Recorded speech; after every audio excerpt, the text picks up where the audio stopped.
కేసీఆర్ పై కోపంతో తెలంగాణ తల్లి విగ్రహాన్ని మార్చే ప్రయత్నం చేస్తున్న ముఖ్యమంత్రి రేవంత్ రెడ్డిని చరిత్ర క్షమించదని బీఆర్ఎస్ కార్యనిర్వాహక అధ్యక్షుడు కేటీఆర్ అన్నారు. దీక్షా దివస్ సందర్భంగా హైదరాబాద్ తెలంగాణ భవన్లో పుస్తక ప్రదర్శనను ఆయన ప్రారంభించారు. ప్రత్యేక రాష్ట్ర ఉద్యమ సమయంలో కేసీఆర్ ఉద్యమకారులు తెలంగాణ తల్లిని మూర్తిభవించిన రూపంగా ఆవిష్కరించారని గుర్తు చేశారు. ఇప్పుడు రేవంత్ రెడ్డి కేసీఆర్ పై కోపంతో రూపాన్ని మార్చాలని, చరిత్రను రూపుమాపాలని ప్రయత్నిస్తున్నారన్నారు.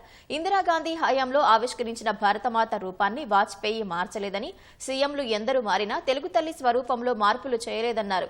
తెలంగాణ తల్లి విగ్రహంలో మార్పులు చేసే ఆలోచనను సీఎం మానుకోవాలని విజ్ఞప్తి చేశారు. లేకుంటే 4 ఏళ్ల తర్వాత ఏర్పాటయ్యే తమ ప్రభుత్వం రాజీవ్ గాంధీ విగ్రహం ఉన్న చోటే తెలంగాణ తల్లిని ప్రతిష్ఠిస్తామని కేటీఆర్ పునరుద్ఘాటించారు. ముఖ్యమంత్రి మాట్లాడతాడు, ఎన్టీ రామారావు గారు ట్యాంక్ బండ్ మీద పెట్టిన విగ్రహాల గురించి ప్రస్తావిస్తాడు హైదరాబాద్లో. కానీ ఇవాళ మొత్తం హైదరాబాద్ అంతా అచ్చరు పొందే విధంగా చూసే 125 అడుగుల నిలువెత్తు అంబేద్కర్ విగ్రహం గురించి మాత్రం ఆయన నోట్లకెళ్ళి మాట వస్తలేదు. అంబేద్కర్ గారి పేరిట కట్టిన అద్భుతమైన సచివాలయం, ఒక రాజసౌధం లాంటి, ఒక శ్వేత సౌధం లాంటి సచివాలయం గురించి మాత్రం ఒక్క మాట రాదు. ఇవాళ మొత్తం నిఠారుగా నిలబడ్డ పోలీస్ కమాండ్ కంట్రోల్ సెంటర్ గురించి ఒక్క మాట రాదు. అద్భుతంగా హైదరాబాద్లో కట్టిన ఎన్నో, 1, 2 కాదు, ఎన్నెన్నో ఈ 10 ఏళ్లలో జరిగిన నిర్మాణాల గురించి మాత్రం మాట రాదు.